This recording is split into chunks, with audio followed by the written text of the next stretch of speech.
Maayong adlaw mga kauban. Ani ang labing dagko nga mga balita nga angay nyong masayran dinhi sa Sugbo, sa bangbahin sa nasod ug tibuok kalibutan.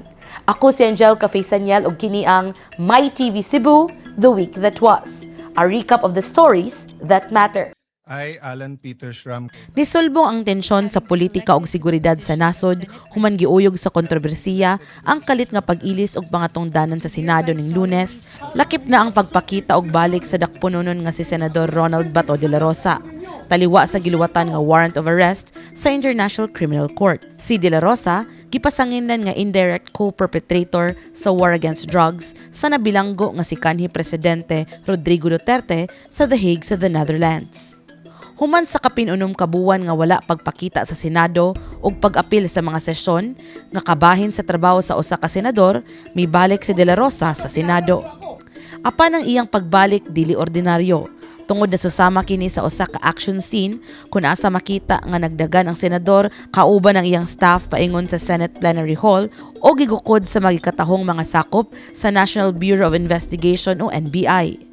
Nakugang ang mga sakop sa media, Senate staff o mga nag-atang sa pagsugod sa plenary session sa kalit nga pagbalik ni De La Rosa. Habang hindi pa pasukin sa sesyon, kung ako'y absent, hinahanap ako ninyo, sumusweldo, hindi nagpapakita.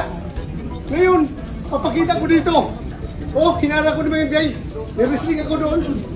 Sa pagsugod sa sesyon, nakurat sabsika ni Senate President Tito Soto sa kalit nga pagbakante sa tanang pwesto sa Senado ug paghulip kaniya sa pwesto. Ang mipuli ni Soto mao si Senador Alan Peter Cayetano, samtang si Senador Panfilo Lacson gihulipan ni Senador Loren Legarda isip President pro tempore. Nasundan kini sa pag-lockdown sa seguridad sulod sa Senado. Gani nagpabilin sulod sa Senate compound si De La Rosa ug wala na niuli human sa sesyon ni adtong Lunes. Samtang sa ubos balay balaoranan o sa House of Representatives, na desisyonan sab ang pag-impeach sa ikaduhang higayon kang Vice President Sara Duterte, pinaagi sa 257 affirmative votes kontra sa 25 nga nag-no ug 2 nga nag-abstain.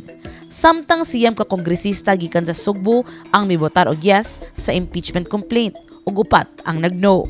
Napili na usab sa Kamara ang mga prosecutors nga modumala sa impeachment trial, lakip niini si House Committee on Justice Chairperson Representative Jervil Luistro ug Panel Vice Chairperson Representative Jonathan Keith Flores, kauban silang Representatives Terry Ridon, Rog Gutierrez, Isabel Zamora, Lawrence Defensor, Chel Diokno, Leila de Lima, Kaka Bagaw, Lordan Suwan ug Representative Joel Chua. Sa pagbalik sa sesyon ni adtong Martes, Mayo 12, miboto ang tensyon sulod sa Senado tungod sa kontrobersiya nga naglibot gihapon kang Senador De La Rosa ug sa giingong presensya sa mga operatiba sa NBI sulod sa Senate compound ni adtong Lunes. Mipadayag sa ilang mga argumento ug punto ang pipila ka mga senador nga kauban sa bag-ong majority bloc sama nilang Robin Padilla ug Rodante Marcoleta. Human mangayo og klarifikasyon sa nahitabo kang De La Rosa sa nilabay nga adlaw. Samtang may question og mihatag og point of clarification si Senador Kiko Pangilinan mahitungod sa pagpadayon sa diskusyon og mipunto nga mas maayo nga unahon ang uban pang mahinungdanon nga legislative matters. Misamot ang kainit sa sesyon, human giputol ni Padilla si Pangilinan atol sa pakigpulong niini. Nga gitubag ni Pangilinan og Yung ibang... And for the record, Mr. President, I still have the floor. human mihatag sa iyang pakigpong si Senador Marcoleta, mipadayag si Padilla sa iyang pagkwestiyon sa pagsaka sa tingog ni Pangilinan. May resulta kini sa pagsuspensa sa sesyon sa wala pa kini opisyal nga gitapos. Asoy ni Padilla nga plano niyang ireklamo sa Ethics Committee sa Pangilinan ug mas mayong mangayo kini og pasaylo sulod sa plenary hall.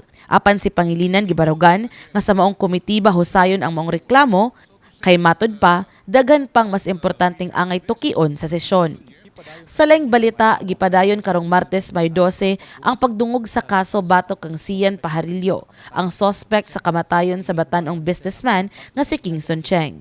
Atol sa mong hearing, gipresentar sa prosecution ang unang testigo sa mong kaso nga mao ang miresponde nga traffic investigator.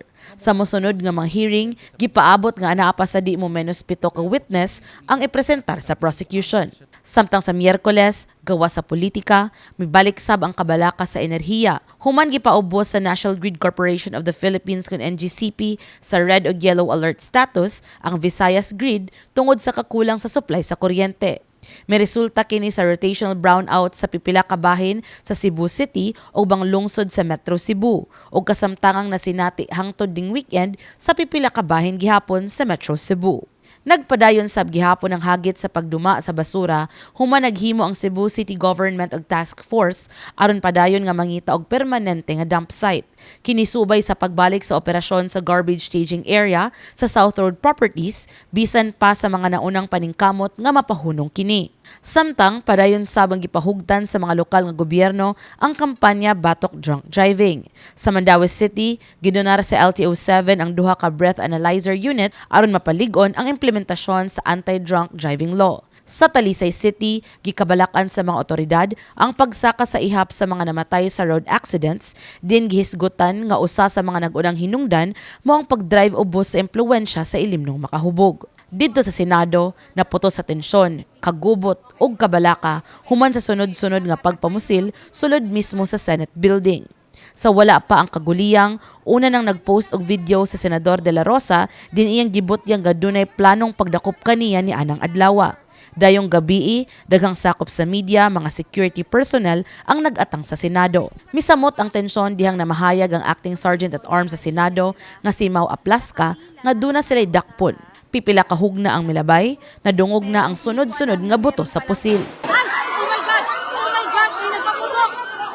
Oh my God! Oh my God! Oh my God! Oh my God! Ang mga sakop sa bag-ong majority block nabantayan nga nagpabilin pa sa Senado.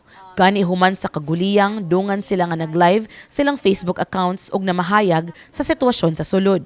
Wala hinoy na samdan sa mong insidente. Samtang sa law mga kagabhion, may pagawas og pamahayag si Presidente Ferdinand Marcos Jr.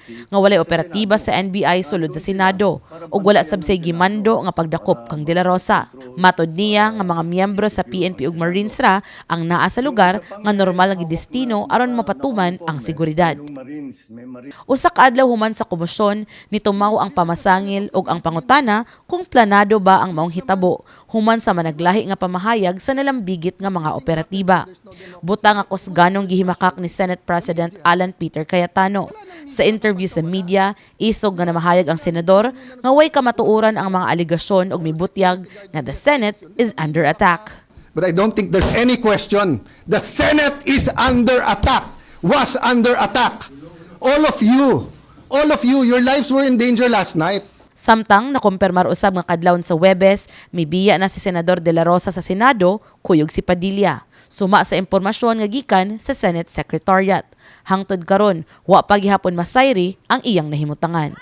Samtang mipatinaw ang NBI nga duna sila'y gideploy nga personnel sa GSIS building sumpay sa Senate building human dunay formal request ang maong buhatan. Apan base sa pasiunang pakisusi, nasayran nga unang mipabuto og warning shot ang OSA nga gitubag sa NBI personnel nga on standby sa bridge nga nagdugtong paingon sa GSIS. Dayon sunod-sunod na nga mga buto sa habig sa Senado ang nadungog nga miabot sa 27 ka shots, samtang 5 ka shots ang nagikan sa NBI. Nasayran nga gisuspenso sulod sa 6 ka buwan si Senate Sergeant at Arms Aplasca samtang padayon ang investigasyon sa pagpabuto sulod sa Senate compound. Ang desisyon misunod human gibutyag sa Malacañang ug NBI nga si Aplasca ang gikataho nga unang mipabuto og warning shot atol sa komprontasyon tali sa Office of the Sergeant at Arms ug mga operatiba sa NBI. Sa labing bag-ong kalambuan sa kontrobersiya ni De La Rosa, gikumpirma ni Justice Secretary Frederick Vida nga adunay balido nga arrest warrant ang gipagawas sang International Criminal Court o ICC batok sa senador o nga nadawat na kini sa Pilipinas. Matod ni Vida, adunay pending request gikan sa ICC kalabot sa mga warrant. Apan taliwa ni ini, nagpabilin pa ang pangutana kung asa na si De La Rosa.